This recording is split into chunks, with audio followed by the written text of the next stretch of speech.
Hai, ketemu lagi dengan saya Siti Munawaroh. Kali ini kita akan membahas materi tentang gaya antar molekul, di mana ada dua jenis, yaitu yang pertama adalah ikatan hidrogen dan yang kedua adalah gaya van der Waals.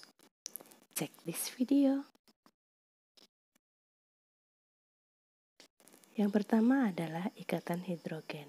Mari kita perhatikan grafik berikut ini. Dari grafik titik didih senyawa hidrida berikut, grafik yang berwarna merah ini golongan 4A adalah grafik yang normal.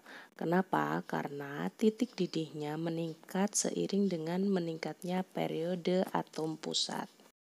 Grafik yang kedua yang berwarna hijau ini adalah golongan 5A, menunjukkan grafik yang tidak normal. Kenapa tidak normal? Karena NH3 yang notabene dia ada di periode kedua memiliki titik didih lebih tinggi daripada pH3, ASH3, dan SbH3. Grafik berikutnya yaitu yang berwarna biru, ini adalah golongan 6A. Di sini terlihat sekali H2O itu yang notabene atom pusatnya ada di periode kedua, titik didihnya tinggi sekali dibanding dengan teman-teman segolongannya. Yang terakhir yaitu grafik yang berwarna kuning, ini adalah grafik golongan 7A, sama dengan golongan 5A dan 6A. HF yang atom pusatnya berada di periode kedua, titik didihnya paling tinggi di antara teman-teman segolongan.